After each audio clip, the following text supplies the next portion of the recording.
can't all be where we are today without him. And being a very busy person, I couldn't say no, but I said, okay, I'm going to look for a way to squeeze this into my schedule. I speak very fast. It's something I've tried to control it, but it's I think I'm better now. I used to be a stammerer, so if you can hear me, I think I've done. Depression, I'm actually going to define it and tell you the symptoms and medications, then apply it to everyday life. Because if you sit down and recall about your life, you can see at one point, you have been depressed. It's only by the grace of God. Even myself, at one point, I had a severe one. But I thank God I now know what to do and how to prevent it, because prevention is the core. I've been a registered nurse for 9 years. In that 9 years, I've worked a lot. I worked in the hospitals.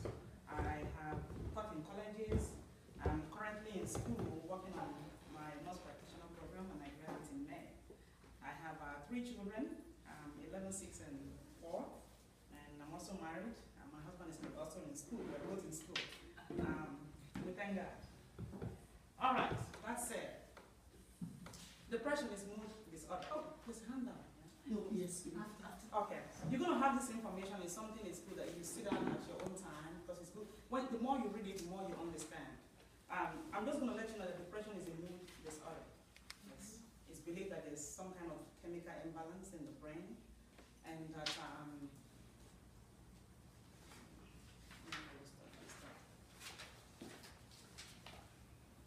and it's the symptoms of sadness, loss of interest. You see people cry a lot. You see they want to stay by themselves. You see them sometimes. It's easy to get them involved. I work with some people, and I could easily tell who is depressed. And being a Christian, sometimes at some point in time, I've approached them to say, I think this is what the problem is. I talk them into going to see a doctor. I also talk them into reading their Bible. Talk them into going out, into having family and friends involved in your life. God put those people in there in your life for a purpose. They are not just there to be family. They are there for a purpose. Because at one point, I neglected my family too. And when I became depressed, there was nobody to turn to. But now I see that in making effort to reach out to every one of them, they are also reaching out to me. I'm giving and they're giving back. And that's what it takes. Okay? Yes. And also, the symptoms, like I mentioned, some people have difficulty sleeping. Some people can sleep for 24 hours. They're just in bed. They don't want to get out. Some people sleep for 2-3 days. By the time you see them, they're so disheveled. You're like, oh my goodness, where are you coming from? Because I am currently working in the psychiatric units. We call it mentor now. And sometimes when I see some patient coming for admission, you can't believe that a human being can think that way, because they've been in bed for like 2 weeks. Some of them, you admit them and they say this person was found on the street with nothing inside this cold. We all know how cold it is right now. Yes. You hear that somebody is outside with nothing but just their boot on. And you start to talk to them, you start to give them the medication, you start to encourage them. We all also know that the country that we're in is not easy. You have to have plans, you have to be focused. You have to pray. The most important thing is prayers. I didn't know how to pray before because I was born a Catholic. All I knew was just to go there and say our Father and Dear Mary and But when I had an incident in 2009,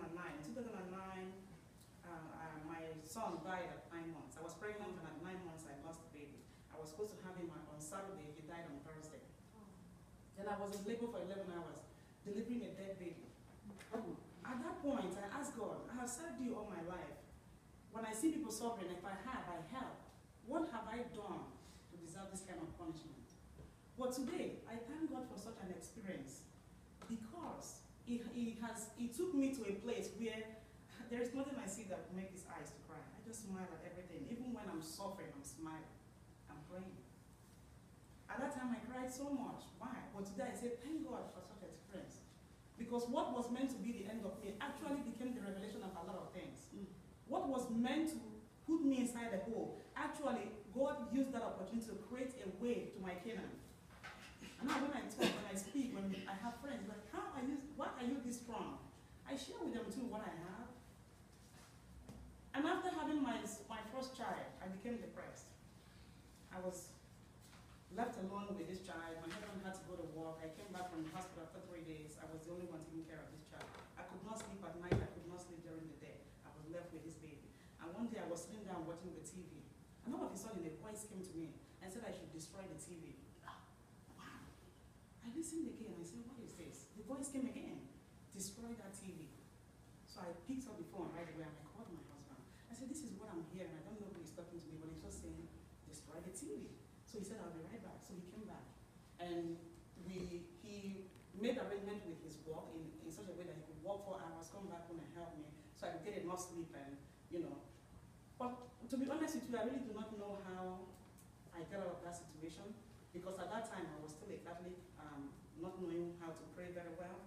But what I started doing was I would put my daughter in the school and go to the mall, talk to people, socialize. I joined a kind of Nigerian Women Association, Hampton Roads. I started going out more, and it went away. But when I went back to nursing school, I noticed I was always very tired. The doctor said my hemoglobin was low, put me on iron. I took the whole iron. I even started having the side effects of that iron, constipation and all this thing. I was still very tired. I didn't have interest in calling people. I used to like dressing up. I didn't have interest in putting on my clothes and shoes. I just didn't want to see anybody. Sometimes when I look back, I'm like, God, how was I able to take care of that little girl? When I went into nursing school, I figured out what was wrong with me. I said, oh my goodness, I am depressed. I didn't want to get on medication, because I also know that yes, medication can help, but it has its own side effects. I don't want to keep switching from one medicine to the other to find out, what will help me. God being willing, I met these Christian women, and it was there I deviated a little bit from being a Catholic into Pentecostal. I started praying. By the time I started praying, my life changed. I was working 2 jobs. I had my little girl, and I was in nursing school full-time, and I came out almost student. Before I knew it, I worked on the floor for 1 year. This traveling agency called me. I started traveling. My husband had a little girl in Virginia. I was traveling to Maryland and North Carolina. From there, my husband got transferred here. We moved down to Maryland. It's been work. Then I started my master's degree. The people were asking me, how are you going to do it without this schedule? I graduated in May. I've been in school for 3 years doing the FMP program. It's the kind of program that requires you to do clinical. Right, currently I have 3 jobs. I have 3 children. I am full-time in all this because of the grace of God. So when I see people that are done, I tell them you can do it. You don't know how much power you have until you stretch it. And when you're stretching, you call upon God. But one thing I have to tell you, when you are tired, please sleep. The thing that kills people is that even when they are tired, they say, oh, let me just play on in there.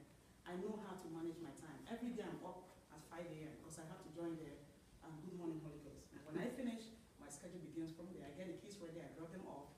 I go to my first job. When I finish my first job, I go and pick up my children, drop them off at the babysitter. My other job requires me to do 3 hours.